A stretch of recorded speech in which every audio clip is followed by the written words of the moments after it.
Yeah, babe! Yeah, babe! Let's go, Ben.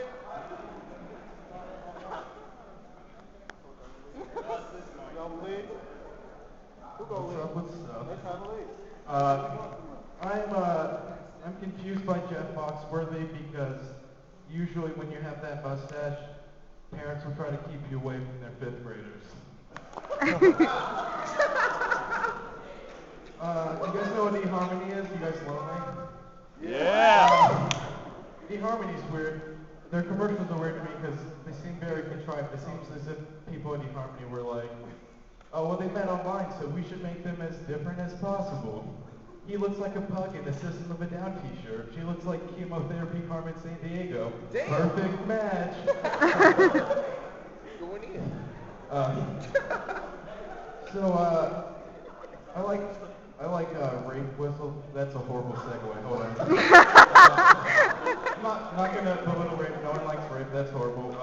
But what rape whistles do is they combine the severity of a crime like rape with the banal monotony of an instrument like a whistle.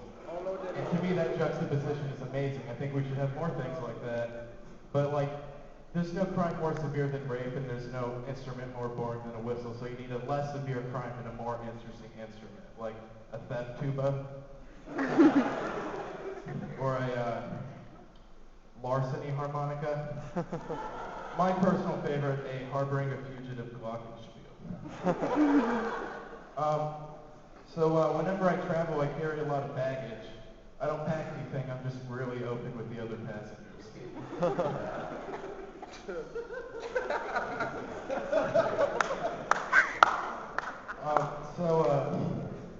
Growing up, you guys know how smell is like the number one sensory memory. Scent can like evoke certain memories you might not even know you have. And growing up, I always remember my dad having a very distinct musk about him. He had this very specific scent.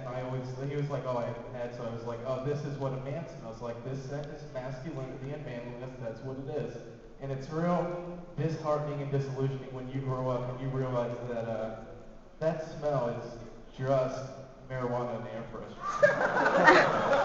I know your games, Dad. I know your games. I want to make a documentary about depression called Suicide Me.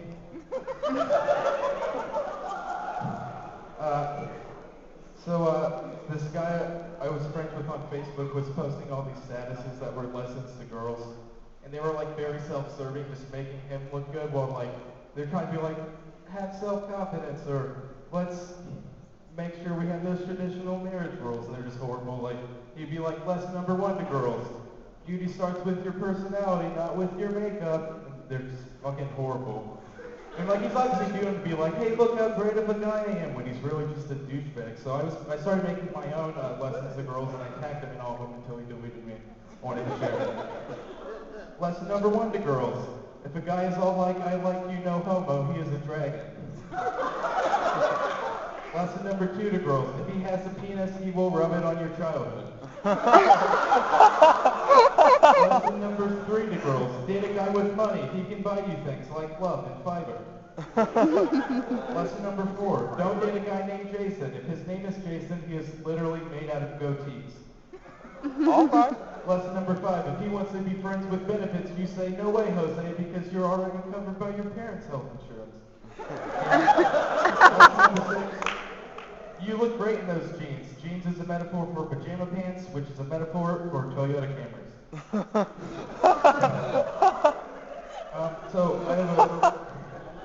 This is a question for the ladies. You guys know ladies? I'm going to ask ladies a question. When it comes to foreplay, what's the correct amount of time to spend on the breasts? Because I feel like for me...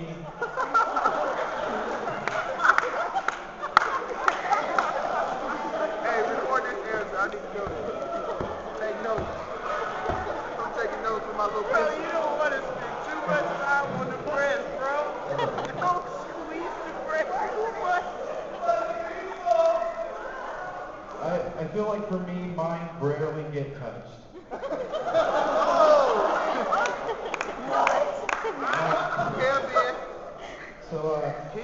I think about suicide a lot, like probably too much.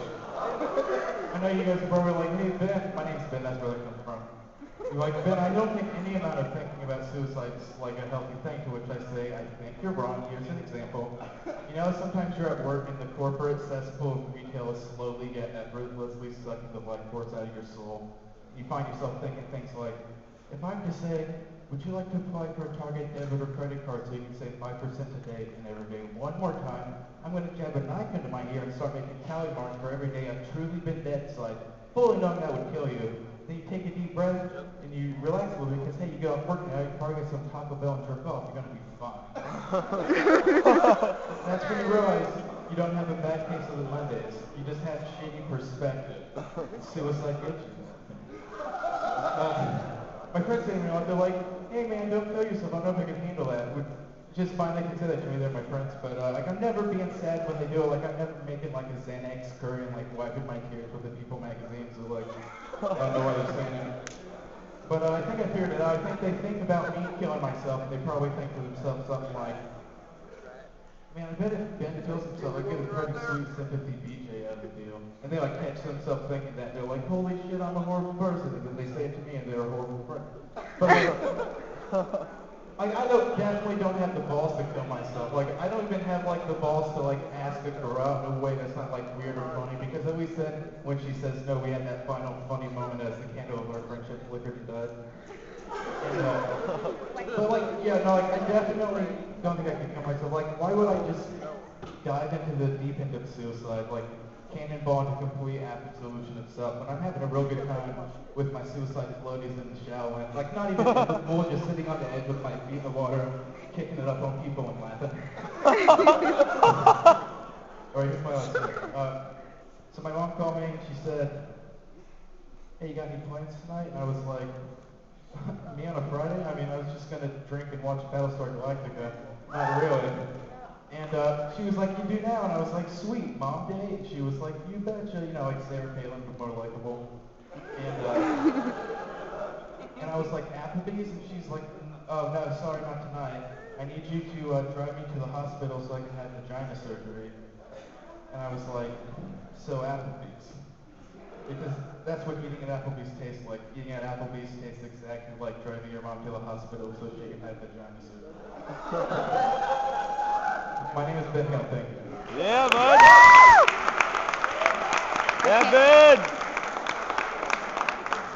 Ben Hill, everybody, keep it going for Ben.